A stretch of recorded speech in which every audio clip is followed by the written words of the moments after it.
ரூ. 30. ஸோ அந்த சேலரி கிடைக்குமே அப்படின்னு சொல்லிட்டு அதுக்காக போய் அங்கே ஒரு சின்ன ஒரு பொய் சொன்னேன். ஒரு வயசு அதிகமாக இருக்கும்போது போய் சொல்லி ஜாயின் பண்ணியாச்சு. ஜாயின் பண்ணோடனே எனக்கு பெரிய வந்து சேல்ஸ்மேன் வேலையெல்லாம் கொடுக்கல.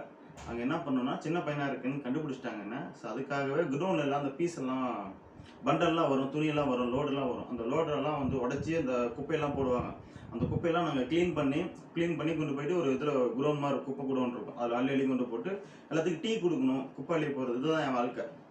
கிட்டத்தட்ட அதில் ஒரு 3 வருஷம் அப்படி போச்சு. அதுக்கப்புறம் நான் கொஞ்சம் பெரிய பையனோடனே கொஞ்சம் சேல்ஸ்லாம் கற்றுக்கிட்டு கீழே ஃப்ளோருக்கு வந்து சேல்ஸ்லாம் பண்ண ஆரம்பித்தேன்.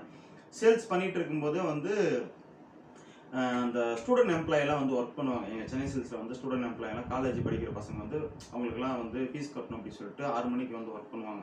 ஈவினிங் 6 மணி டு நைட் 10 மணி வரையும். அப்போ எனக்கு படிக்கணும்னு ஆசை இருந்துச்சு. 6வது வரையும் தான் படிச்சிருக்கேன்.